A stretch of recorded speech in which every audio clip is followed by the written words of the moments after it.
Well, hello, everybody. Good afternoon. This Saturday, I'm going to apologize up front.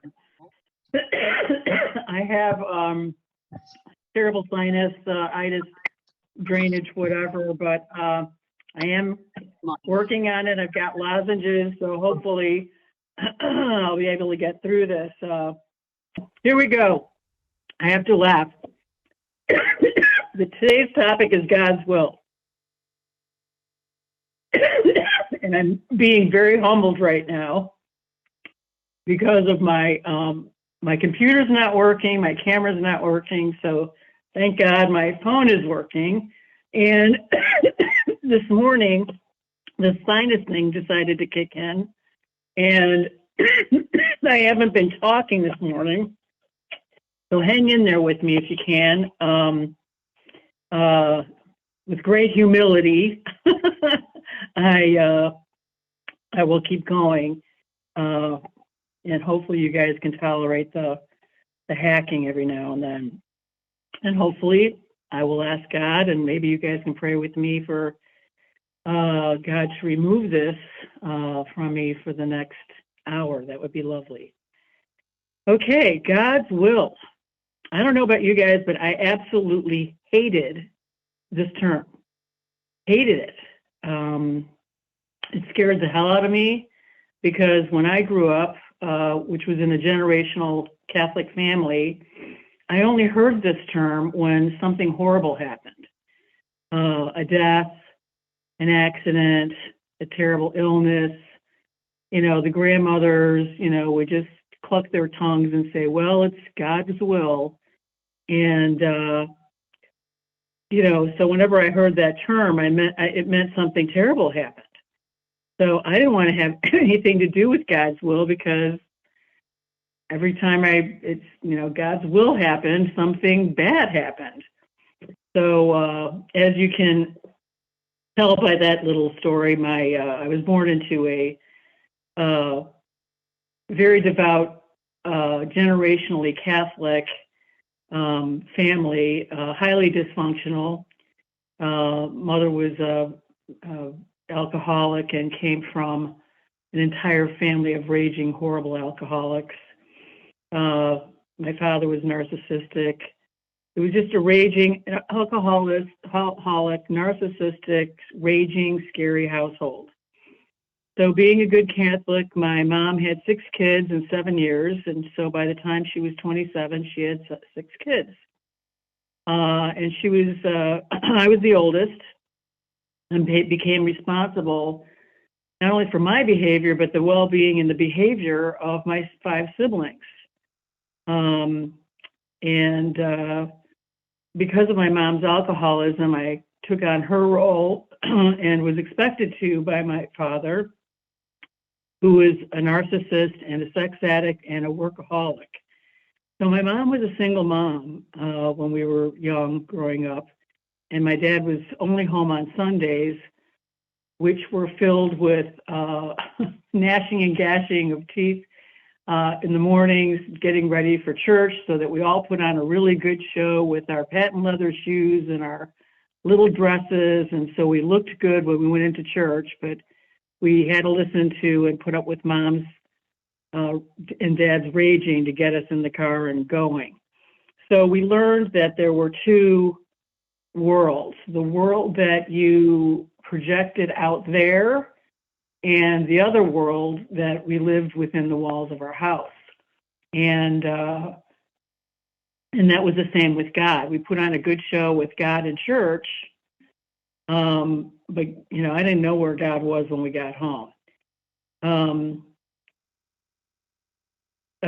So I learned that religion, children must behave, but the parents get to go crazy and not follow God's rules.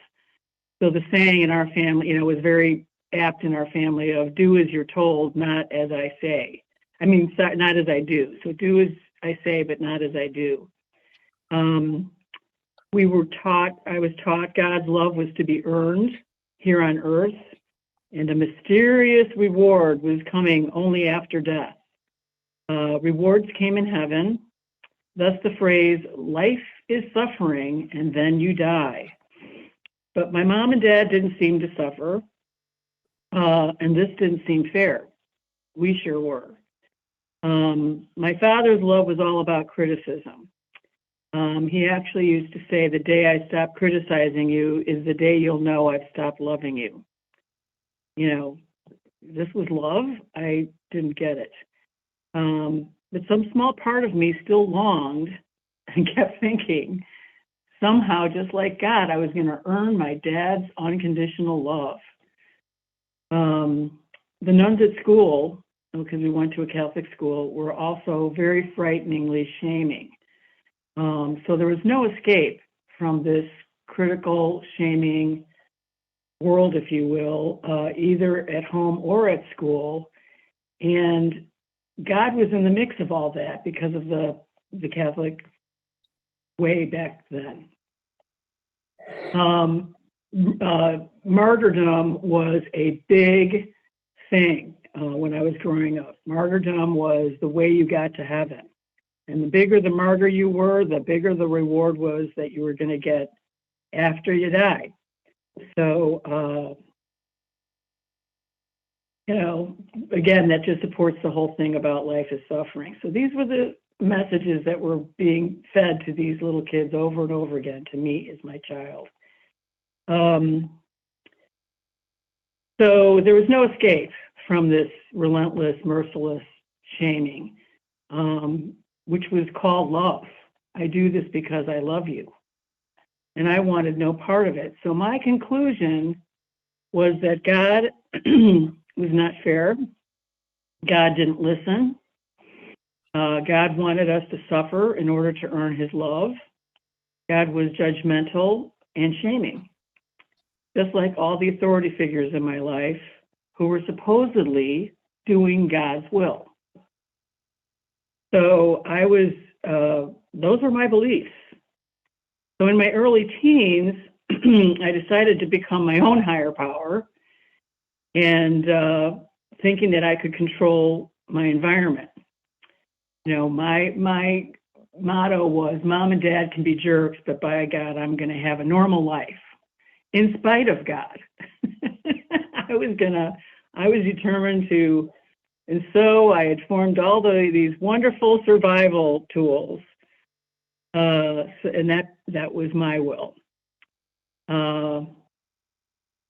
My higher powers became whoever I happened to be in love with, but mainly work. That's where my self-esteem came from. With the survival tools that I learned growing up in this environment, I went out and created what I thought was a new life for myself. And just as I was used and abused by my parents, every job that I took, my bosses took advantage of my work ethic with little or no reward. And they loved to take credit for my work. So the martyr syndrome kept going. And bizarrely enough, my ego got some kind of jolly out of that, which is, that's that weird pattern, because that's where my self-esteem came from as a little girl. I'm going to get my reward in heaven. I had intense fear and distrust of successful men, quote unquote successful. I only dated men who I perceived as needing me, whether they thought they needed me or not, of course. They were all addicts. All my employers were addicts of some kind, most of them. I mean, they were all alcoholics. I didn't understand why anybody would be attracted to me or want to date me if they didn't need me. So I just didn't trust them. So I wouldn't go out with them. I thought my mission in life was to fix these men that needed me, and my employers, to be honest. So I married late in life to a man who definitely needed me. He had no clue, but he definitely needed me to fix him. we moved I grew up in Chicago. We moved from, I actually moved the home and his business to Arizona, and I was helping my husband build his company here. Within months of moving here, I found a lump in my breast and was diagnosed with metastasized breast cancer at barely 40, which meant no kids, which was really the reason I finally wanted to marry. So that was a huge loss for me. And that was a big thing where the term God's will came up in my head again, like, oh, here's a bad thing. I went through 9 months of intense chemo and 8 weeks of radiation. My father, during this time, had made a generous donation to a, it's called the Cenacle. It's a nuns retreat center, if you will. And he was asking for prayers for me. The Mother Superior of the Cenacle wrote me a note telling me about the generous donation and that they were praying for me, but not praying for me to get well. They were praying for me to accept God's will, which of course really pissed me off. I wanted that money back. I really could have used that money, especially at that time. And I was like, wow, I can't believe this. After, spending all this money, it's like, what a waste of money. Give me that money back. And so I remember when I held the card, I looked up at the ceiling and said, well, I'm going to assume, really pissed off, that we're on the same page until I hear otherwise. And that was it. That was my conversation with God. But oddly enough, this really was the beginning of my spiritual awakening, a long journey that finally led me to recovery. While going through my treatment, which was a year long, I began to meditate. And it was, I had a lot of interesting experiences. And I had glimpses of God's love. And it was physically painful for me to receive. At one point, I thought I was having a heart attack or a panic attack of some kind because I couldn't breathe, because this love that I was feeling come into me was so incredibly painful, it literally took my breath away. That's how closed my heart had become. That's how hard my heart had become in my life. I couldn't even crack it open just a little bit to allow that love in. So I did begin working on it, but it was very painful. I didn't realize how unworthy I felt. I had no idea. So I continued to work throughout my whole treatment. So my Have It All Together Act that I used as my suit of armor to survive life and to survive my childhood continued in with this really horrendous treatment that I went through. And so I got my wigs and had my makeup and whatever, and I worked through the whole thing. And my husband basically thought I got the flu every 3 weeks. He just really didn't get it. And he was going through his own hell because he was losing his business was being lost to a Chinese company. So after my treatment, we moved into a beautiful new home. And right after we moved in, thank God we were able to close, my husband lost his business finally, and I lost my job. The company that I worked for was sold.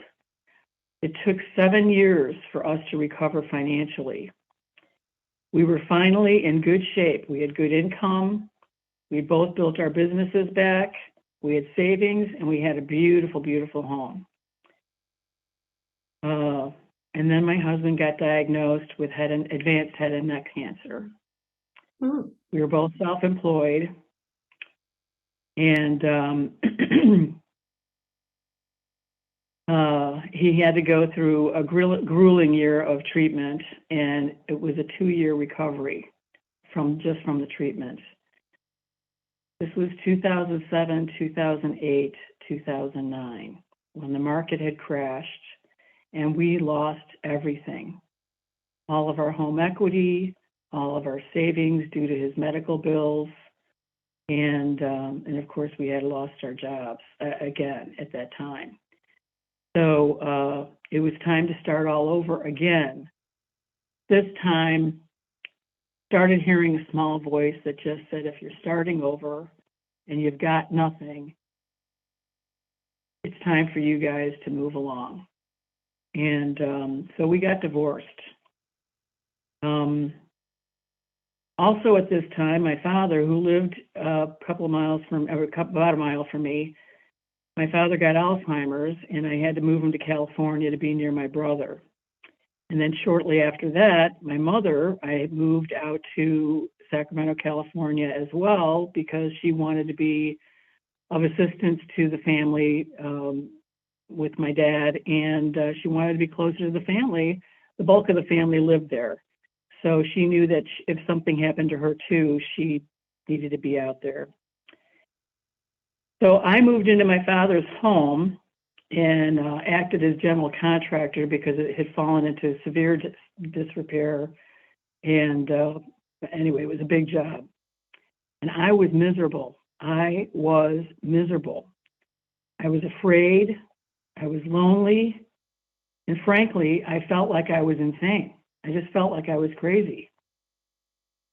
And I had no one left to blame for my unhappiness. I didn't have my husband anymore. I didn't have my aging parents anymore. It was all me.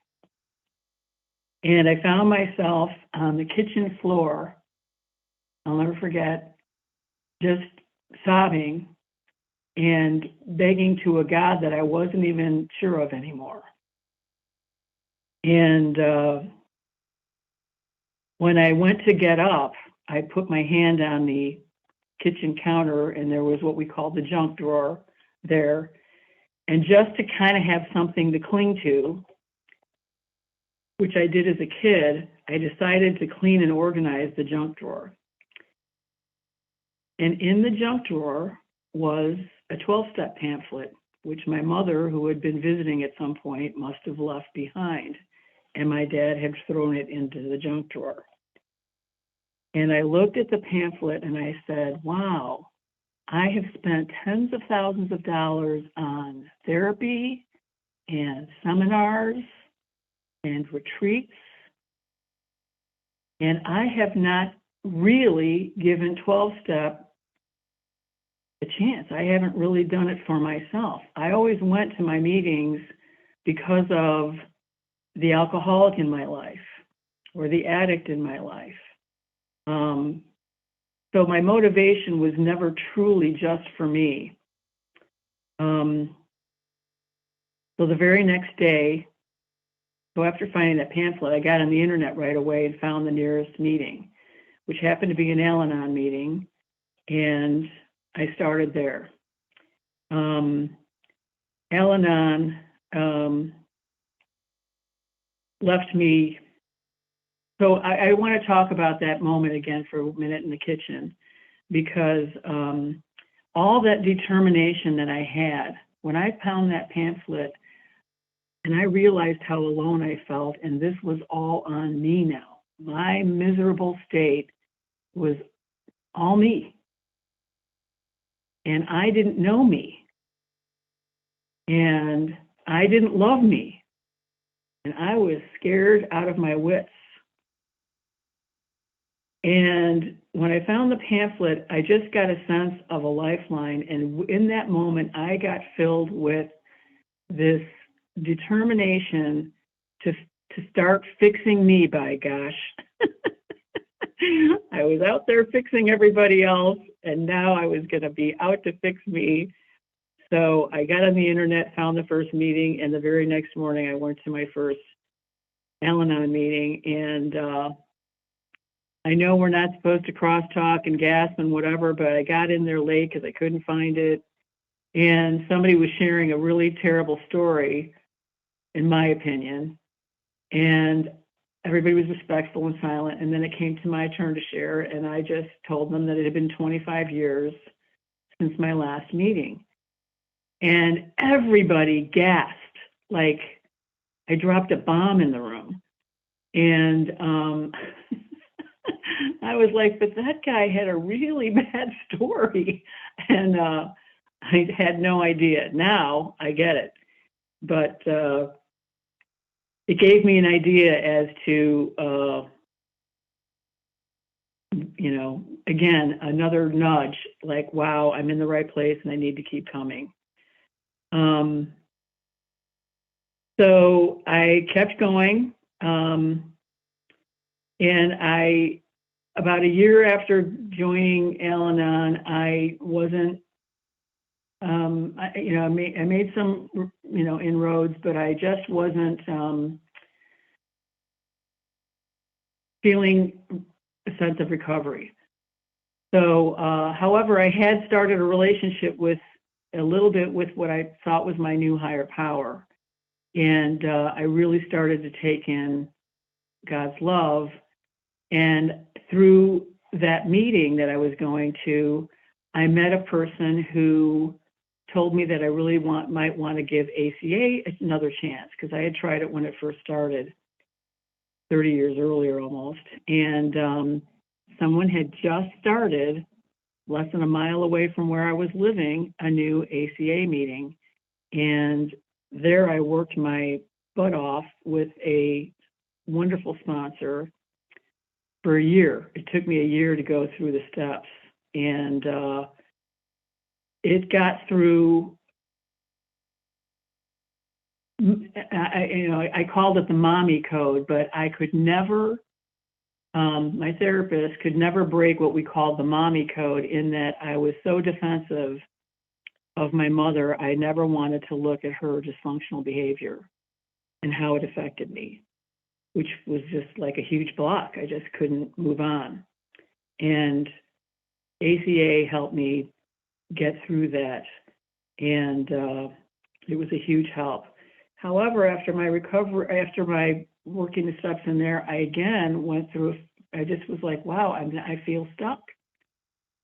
And another wonderful woman who I met in that meeting led me to CODA. And that was when I realized, when I walked into my first CODA meeting, a lot of you have heard me say, I realized the difference right away. I was like, wow, this is where I put my big girl pants on and grow up. And when I say grow up, I mean that in the spiritual sense, because I was still going to God as a whiny child. And I know, I would love a 5-year-old daughter. I would love her, no matter how much she whined and how much she cried. But it's not a fulfilling relationship. And it would be sad if that's all I had with her for the rest of her life. So when I came to CODA, I felt like, oh, this is where I do the work to grow up spiritually. And so it was a different experience for me. And I also realized very shortly in that program that I could not go back to my old higher power.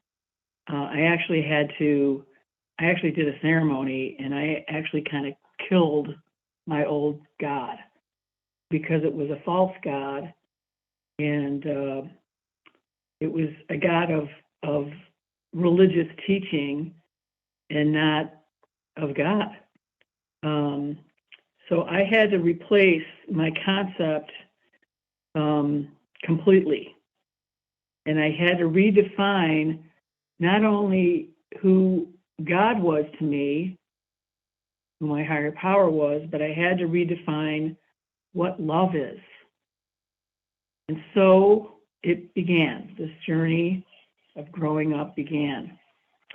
So I started to choose, because a lot of people, including me, have had a hard time with the word God. And thus we use the term higher power a lot. That's fine. That's great. Whatever. So I came up for myself with an anagram of God, G-O-D. And so here's what I want to share with you today.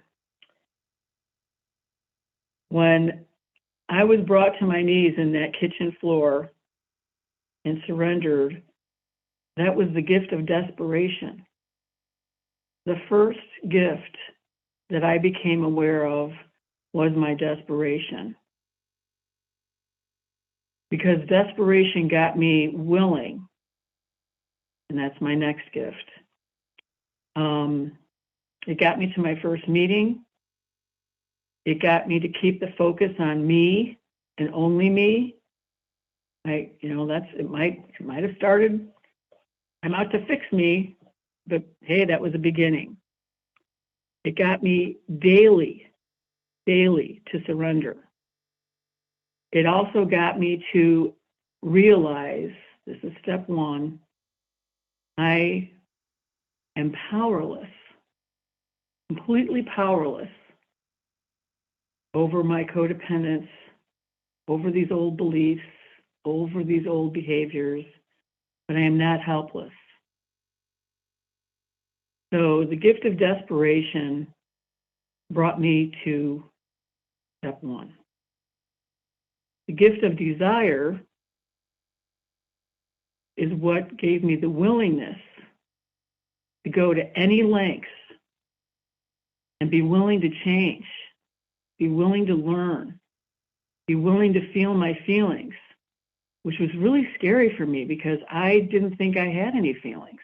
I had a very hard time with my feelings. My first sponsor stopped asking me, what did I feel? She just said, where do you feel? Because I couldn't put words to them. And then we would add the words. So it took me quite a while to be able to really, because I was so disconnected from my body, from my physical being, that I was just a talking head all the time. And anytime somebody would ask me how I'd feel, I would look up and look between my ears. And my therapist would remind me over and over again, you can't feel between your ears. That's not where they live. So I was willing to do it afraid. That's the best way I can describe it. It gave the gift of desire. I desired it so badly, and that was also the gift of desperation combined. I was willing to do this walk afraid. I was willing to be vulnerable, which was also scary. I was willing to build this faith muscle, to surrender those old beliefs, to listen to a new voice, to cast out the old relentless negative messages of criticism, willing to be still and listen. I had a desire, which was a gift. I had a desire to be honest, to come out of hiding behind my altogether act. That was my coat of armor. That's how I hid. So people didn't have to know how I really felt, and I didn't have to know how I really felt. I had the desire to let go of my addiction to needing to know.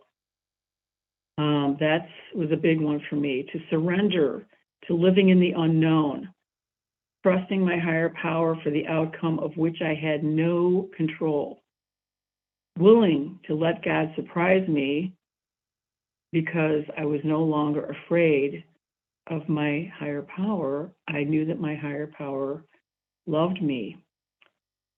I knew that my higher power wanted only what is best for me, even when it doesn't feel good. Even when I was in all that pain and working so hard on my steps, the desire to keep moving, because I trusted that God was loving me through the whole thing.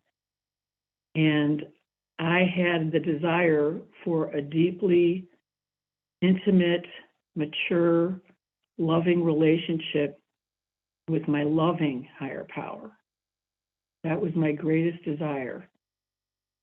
And which led me to the gift of discipline. Now, there's another word that I hated. I hated discipline. But discipline, when motivated by love and desire, and, I was motivated by my burgeoning love for myself. I was starting to form new habits. My quest for an intimate relationship with my higher power, I start and end every day with a quiet time just with me and God. I worked on my writing, my steps. I met with my sponsor every week. And for years, I went to 5 meetings a week and group therapy with other Coda recovery people. I built a network of wonderful recovery friends, replacing my unhealthy, untrustworthy relationships with my new, amazingly kind, honest, true relationships. The most important of which is my relationship with my higher power and me. And my friends in recovery and everybody who shows up to a meeting help to remind me that when I slip into old thinking or get confused and overwhelmed, I know that my higher power speaks to me through them, speaks to me through you, which leads me to the gift of discussion. We're all GODs. I talk to my higher power all the time now. I try to live in communion with my higher power. When I first started being honest with myself about how I felt, I was shocked at how friggin' angry I was at God. I was so angry. And anger was a really hard feeling because I grew up in that raging family. And I hated rage. I just didn't, I would do anything not to do that. And, but boy, when I got in touch with this anger, I let him have it. And even as I was crying and yelling at God, I knew that I had this picture, and I think I've shared this before with you guys, but when a little kid is in a grocery store, and I've seen this so many times, and they're in the checkout line where the poor mothers have to deal with and fathers have to deal with all the garbage, the candy bars and the whatever at the checkout line, and the kid's in the basket and they're reaching for the candy bars, and the mom or dad is saying, no, no, no, you can't have this. And the kid starts screaming, I hate you, I hate you, I hate you. And the mother just goes, yeah, I know, but you still can't have the candy bar. Well, that was me. That was me. And I knew that God was listening to me just going, I know, that's okay. Get it out of your system. And I still love you. And so I felt comfortable and confident being able to share my feelings and thoughts honestly with God. And when I became honest with God and with myself about my feelings, it was like my heart just opened. And it was honest. It was just this amazing, real conversation with God. And that was where, and she lives in my heart. And so I bitched about, the changes that I needed to make in my life. And I didn't like it all the time. And I felt pain and fear as I did the work that I needed to do for my recovery. And I would tell God this, I don't like this, it hurts. I'm afraid. And I'm choosing to trust you to carry me through to the other side of this. This is turning my will and my life over to the care of God, step 3. I choose to be still and obey and listen for your guidance and love. I consciously take God with me everywhere. I do. I take God, my higher power, sits next to me in the car when I drive. Comes with me going grocery shopping. It's just so that every decision and every little thing comes, I know that God is with me, and I'm not alone. So I make better decisions and better choices. And I'm certainly not perfect. And I know that God knows that about me too. So the gift of discussion can also be something that I have to be conscious of, because I can be a chatterbox with God and just talk.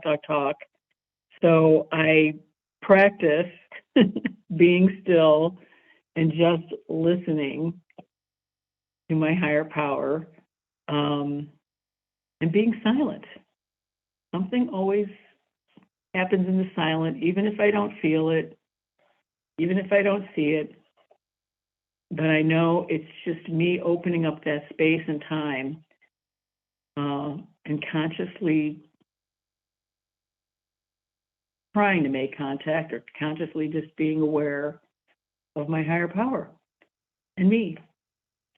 And which also leads me to the gift of discernment. The 11th promise, which is what this is so seamlessly tied to, is I trust the guidance I receive from my higher power and come to believe in my own capabilities. All my confidence today comes from God, not the approval of others, perhaps the greatest gift of my recovery. I would never be able to speak at this event if it wasn't, without the confidence that God gives me. Because I know I'm not doing this alone. It's not about me.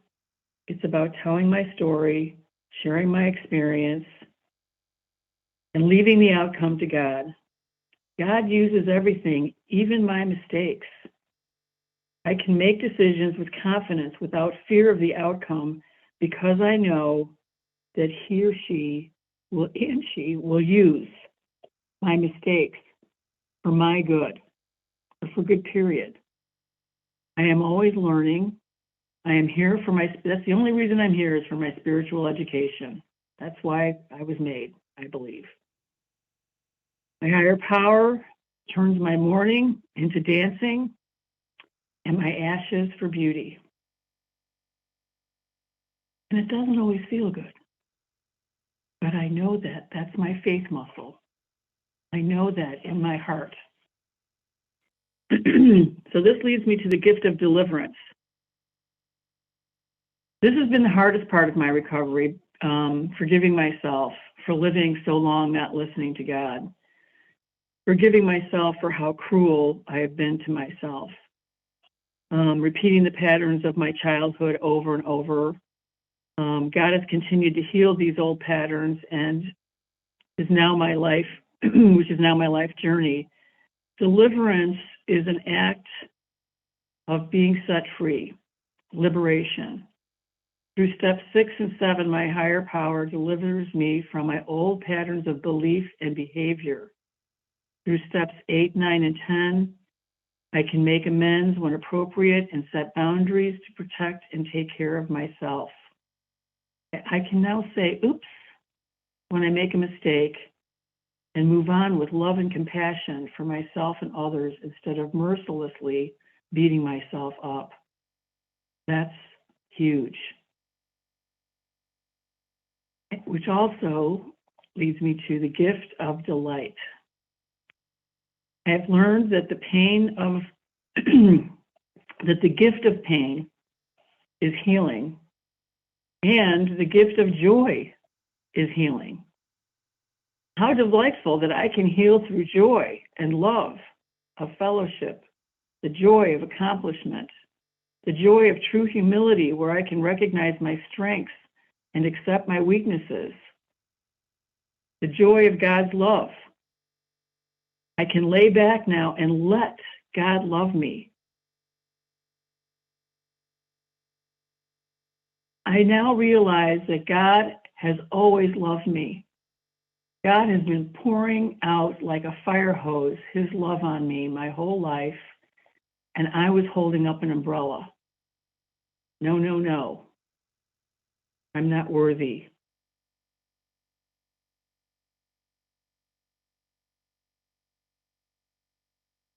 I am God's child.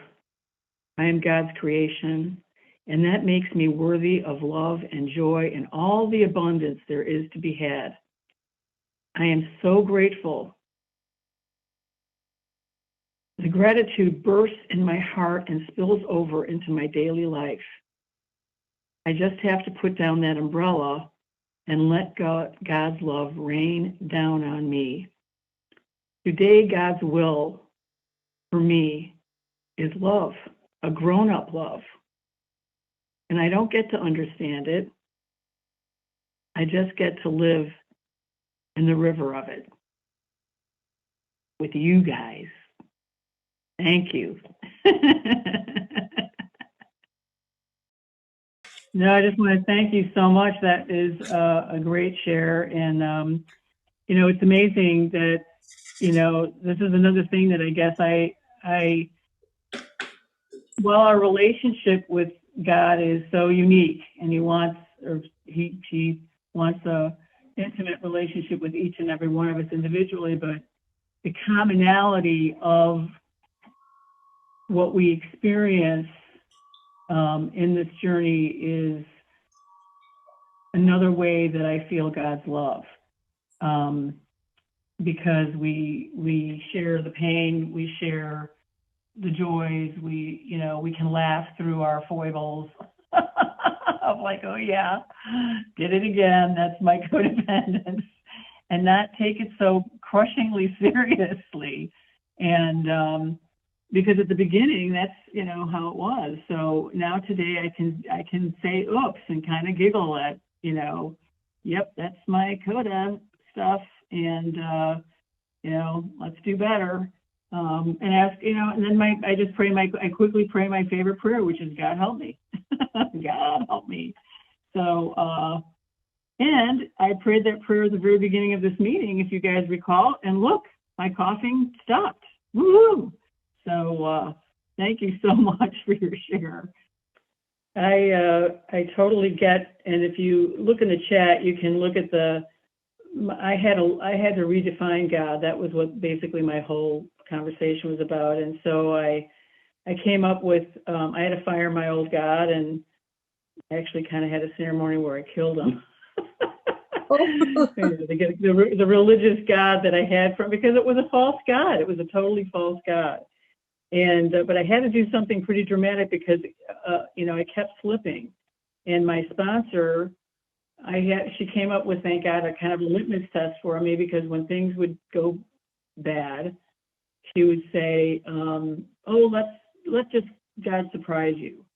And my knee-jerk reaction was, no, no, no, no, no. Because, my old God was like, scary, like, no, no, no, I don't want any more surprises from God. And she just would quickly say, wrong higher power. So that's kind of my litmus test right now, because my higher power is, and has always been, I just didn't know it, a loving, caring, he's been waiting for me to grow up. And I've heard so many people come, the last time I talked about higher power as well, and so many people were talking about finding, how do I find my higher power? And the first thing I always say to everybody and my sponsees is relax. You have a higher power. You don't have to find it. He's waiting for you. She's waiting for you. It reminds me of the fish. I don't know if you've heard the story, but this fish is desperately swimming around the water, swimming up to all the other fish. I hear there's water around here somewhere. Where's the water? Where do I find it? You know, it's all around us. God is all around us, and God is always talking to us. And it's me that, and so the last thing I said in the talk was, God has always had a fire hose of love pouring down on me, but I'm the one that's been holding the umbrella of shame, the umbrella of anger. And so the first thing I did is, when I was honest with God, and that's where I talked about the gift of discussion, is I had to be honest with myself, because I always put out, and that's part of my hiding from God. I used to talk about that all the time, trying to hide from God by putting on this all together act. But it took a ton of energy to put that act on out there, when inside I was friggin' miserable.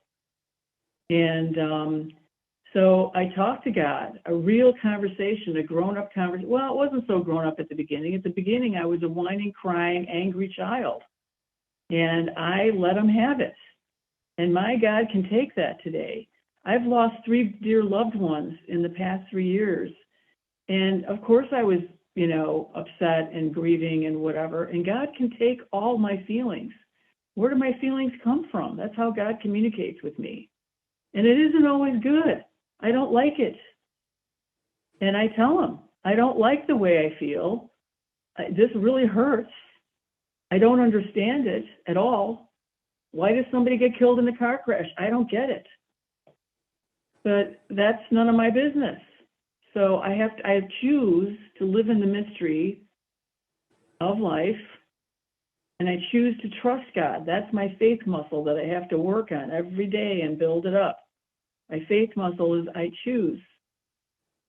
Third step, I choose to trust God. I choose to turn my will and my life over to the care of, and I always add, I wish it was in our step, my loving higher power, because that's my new higher power today.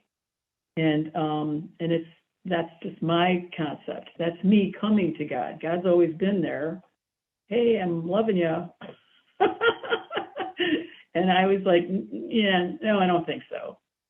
I don't think you really love me. You know, I didn't trust that. I just didn't trust it. And so that is, you know, those are the steps. The first one is the gift of desperation, and that is step 1.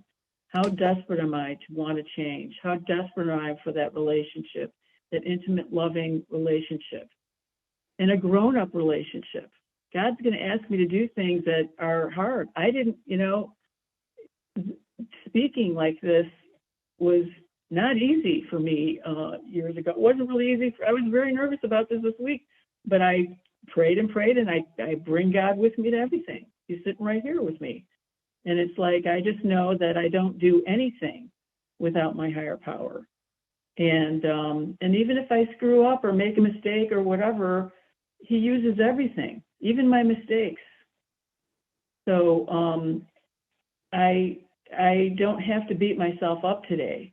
My God is not a shaming God. Shame does not come from God. That is never from God. I know that today.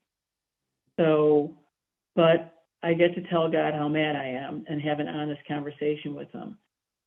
And I get to also say, I'm feeling a lot of shame right now. And that's when I reach out to my friends.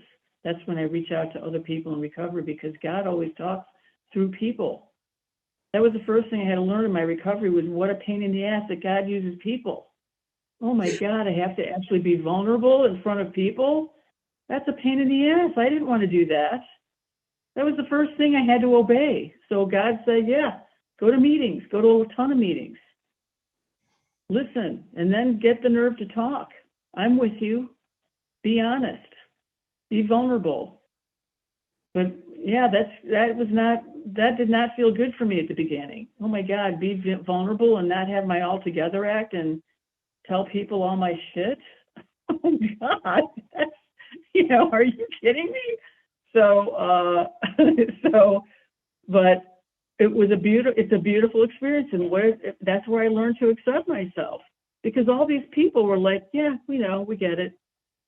You know, we're all crazy. We all do that shit. Oh, what? I'm not special? I'm not some terrible ogre? I'm worthy of love even though I have all these foibles. Yep.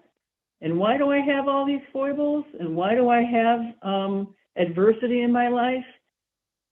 So that I come to my knees and I come to God and I live in communion with God. It always brings me back closer and closer and closer to my higher power, especially when I don't get it, especially when I don't understand it. That's one of my addictions. I used to be terribly addicted to needing to know. If I didn't know what the outcome was going to be, I was full of terror and fear. My faith muscle today is much more developed, and I now get to live a very free life where I just trust that God's going to take care of no matter what, whatever happens. And I don't always get to like it. And that's okay too, because I have a grown-up relationship with God. And I have a grown-up relationship with me. Not all the time. I reserve the right to be immature until the day I die. I'm always going to be growing up. I hope, I pray. So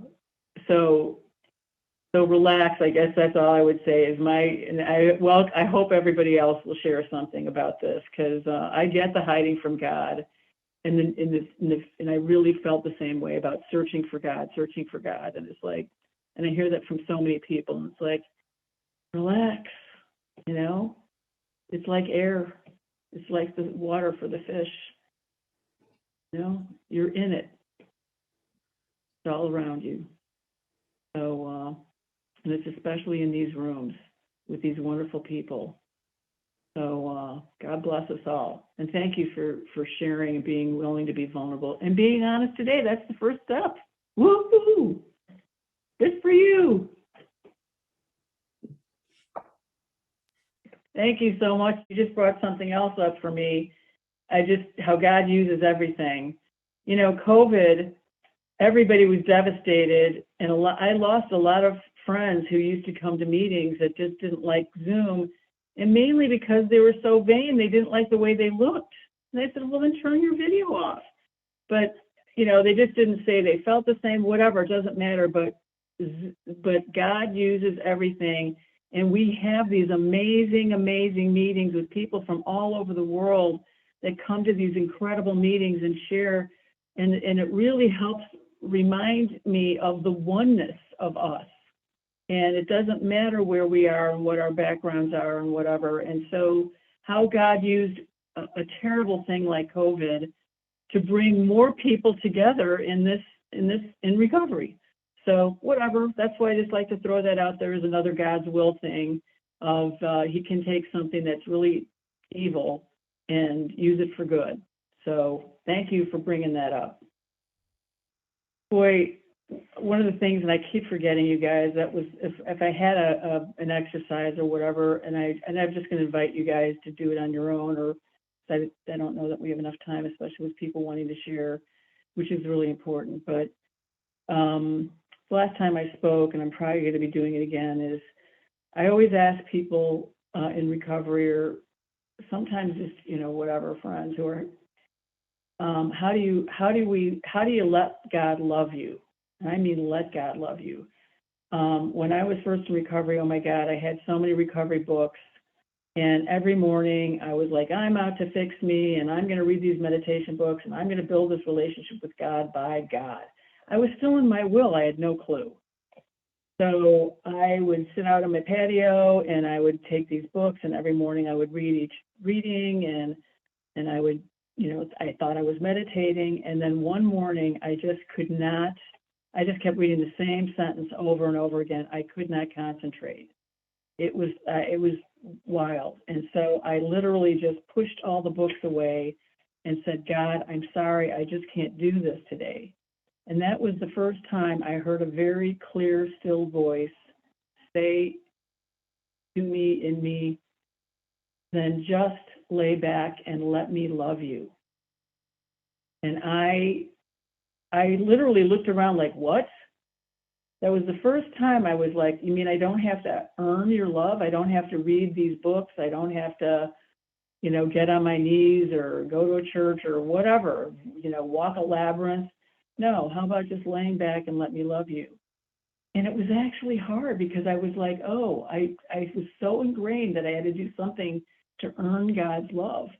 So I did. I closed my eyes and I leaned my head back on the chair, and I felt the sun on my skin, and I felt like I was being warmed by God's love. I felt this wonderful breeze just come along and caress my hair and my face, and I felt like God's hand was just kind of caressing me. And then behind me, there was a bird in a tree that started singing really loudly this incredibly beautiful song. And I was like, oh my God, this is just for me. I couldn't take it all in. I was just sobbing, taking that all in. So that is a big thing for me today, is I had to learn how to let God just love me and lay back and let him just love on me. And that's what I do every day. In the morning, I consciously lay there and just let God love on me. I snuggle with my little girl and me and God. And I do it again at night before I go to sleep. And I consciously just let God love me and let that in. So anyway, that's all. Thank you for your share. Beautiful. I appreciate your incredible journey and your vulnerability. That was the first thing for me in my relationship with my higher power, when I felt like the floodgates had opened, that I had opened the door for a two-way conversation, because I started first with an honest, and I still do. As you heard, I lost everything, literally everything. I had been in the caregiver position with my husband while we were losing everything. And I was trying to pay all the bills and juggle all the debt. And there were just horrible, horrible times. This past summer, I spent the summer taking care of my dying mother, which was a surprise and a shock.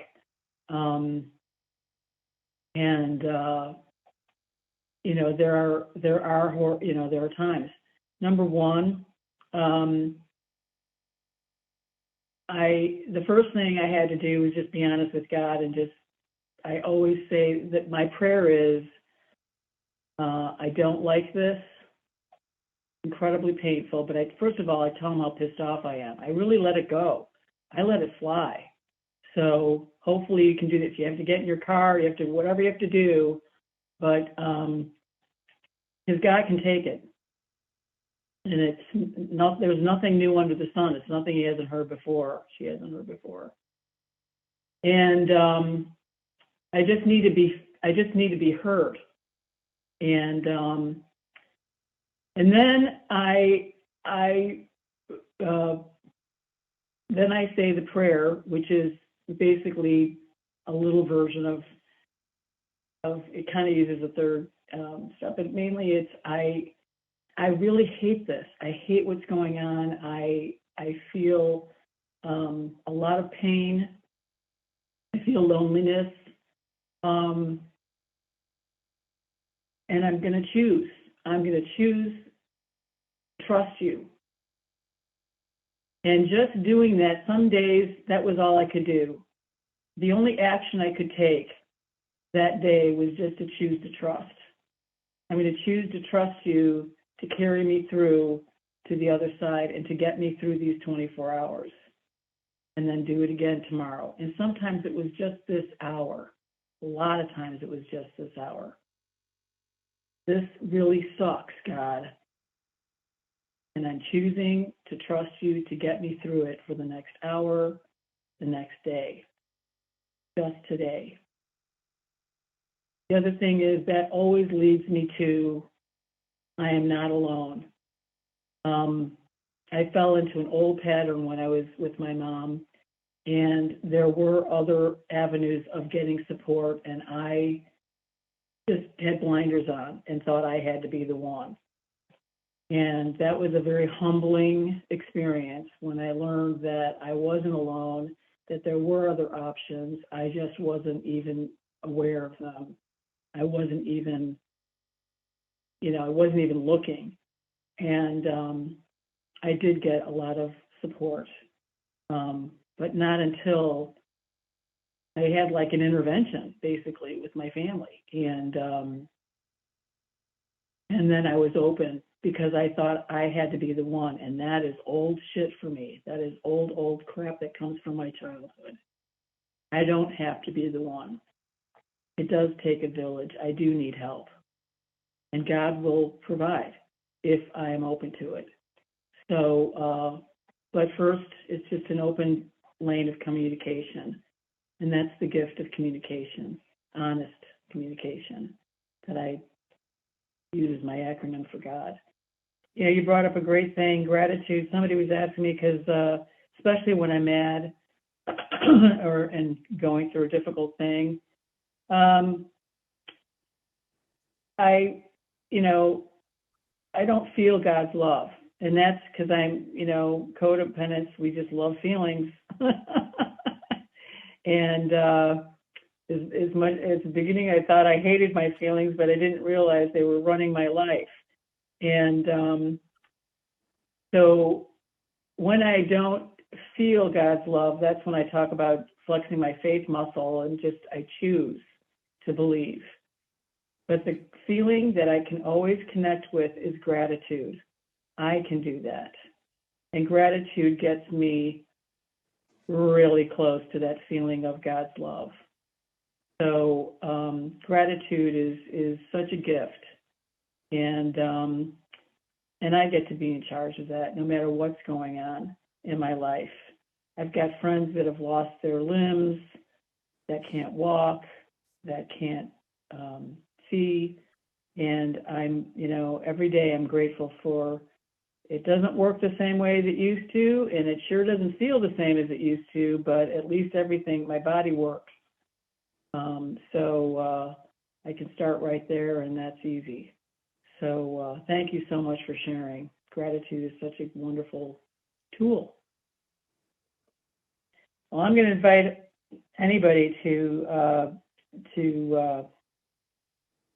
share on that unconditional love. To me, unconditional love that I've learned from these meetings, actually, and from you guys is when I started being vulnerable and sharing all my stuff and my codependence and my behavior and my story, the love and acceptance that I felt from the other members, the other attendees, my fellow travelers, was overwhelming. And I felt loved and accepted right where I was in the middle of all my shit. And to me, that's it. And I know that that's how God loves me. And that was an outside-in job at the beginning. That's what I got from my meetings, and that's how God spoke to me, was through you guys in my meetings. And that's how I learned that God loved me that way. God loves me no matter how mad I am, no matter what I have screwed up in my life. It doesn't matter. A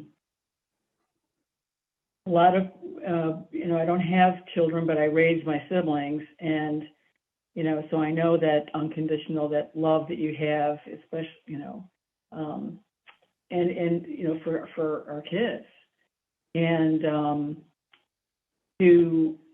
I can't even imagine God's love. So if that's just an example, I just can't, I know that I can't comprehend God's love, but I can sure use that as a touchstone in my human world here for unconditional love, because, and tough love,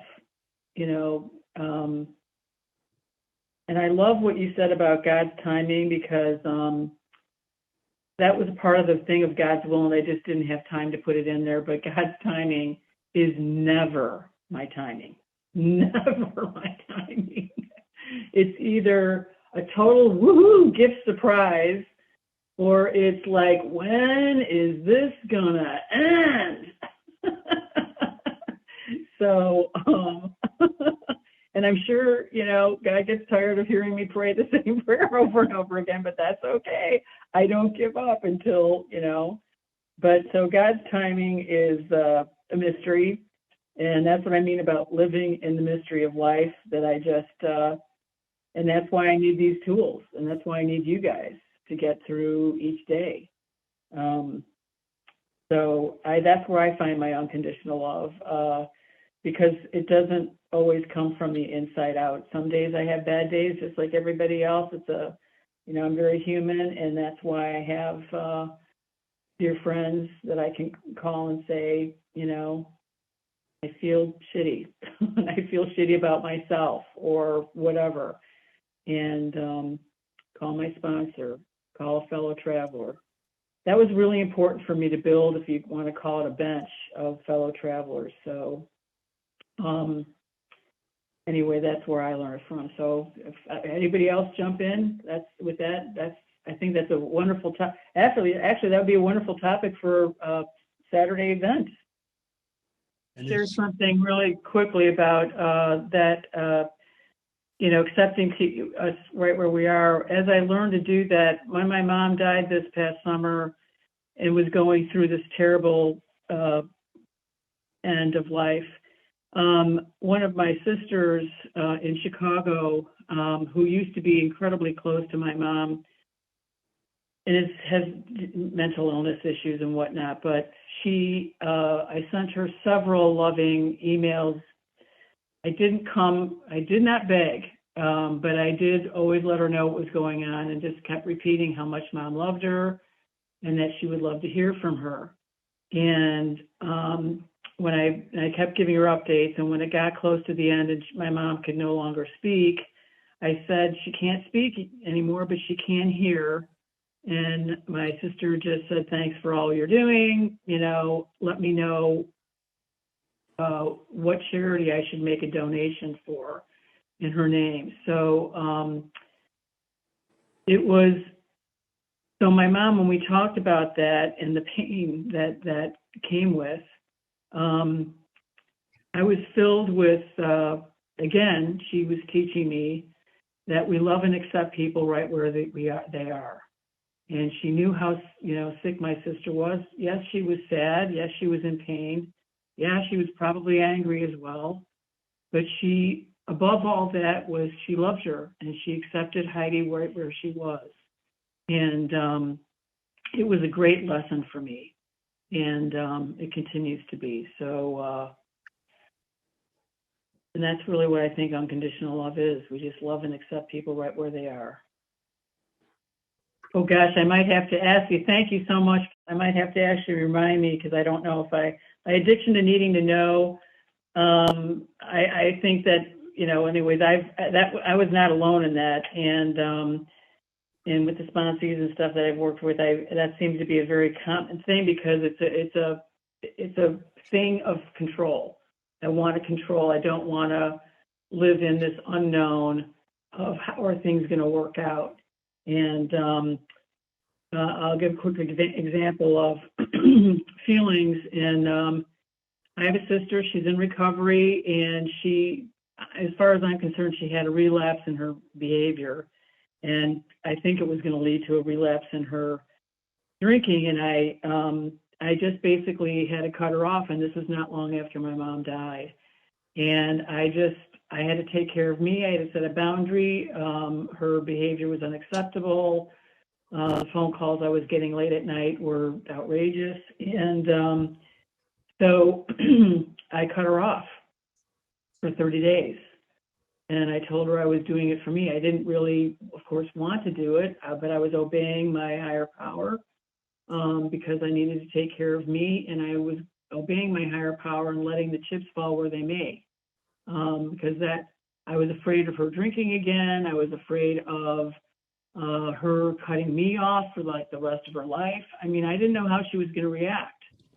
And I was willing to let go of all that, because that was God's business.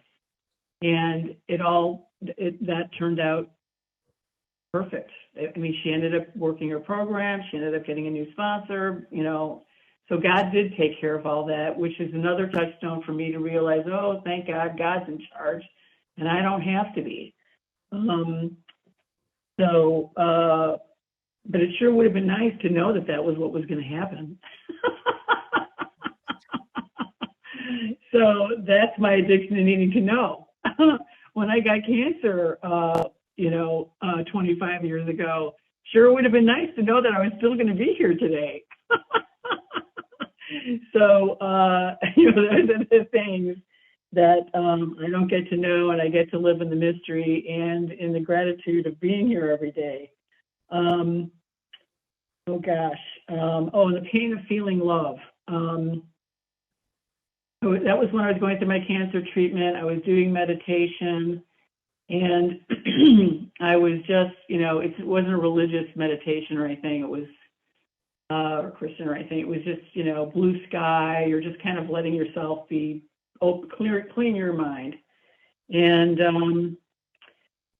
I don't want to go into the whole thing, but I had, if you will, kind of a vision and experience of God's pure white love, just this incredible beam of incredible energy. And I felt like it was a beam right into my heart.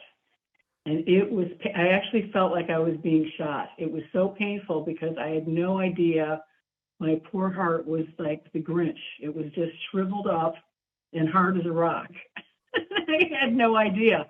I thought I was so loving, and I loved everybody else, but I now know that I could never truly love anyone else, certainly not unconditionally, with such a hard rock of a heart. So God had to work on, that was him cracking that coconut open, and it was very painful for me at the beginning. I just wept a lot, and I didn't know why I was weeping, but I let it come. And I don't have to, and that was another thing. I didn't get to understand that, but it sure was healing. And that was it. So, I forgot, I'm sorry. I think I forgot I think there was a question earlier, or maybe on God's timing. I will want to share one quick thing about God's timing in my life. Again, those are the other things I just shared about my illnesses and whatnot, but I was so, after I had to sell my dad's house and I was destitute, who took me in? This is another thing about God that cracked me up. Where does God where do I get my wicked sense of humor, as I like to call it? Well, I know that my higher power has a wicked sense of humor too. The only person who was willing and able to take me in was my ex-husband. And I was like, I kept praying the whole way. Like, even the day of the move, I was like, oh God, I know you're going to have an answer. There's another answer. And it was like, nope. And so that has been an amazing journey. We are amazingly good friends. We make great roommates, housemates, I guess I would say. And it's been very, very healing for both of us. So, and it's been helpful financially. God loves to use the least likely people in my life. He loves to use people that I don't want him to use. And that's another great lesson in humility for me over and over and over again.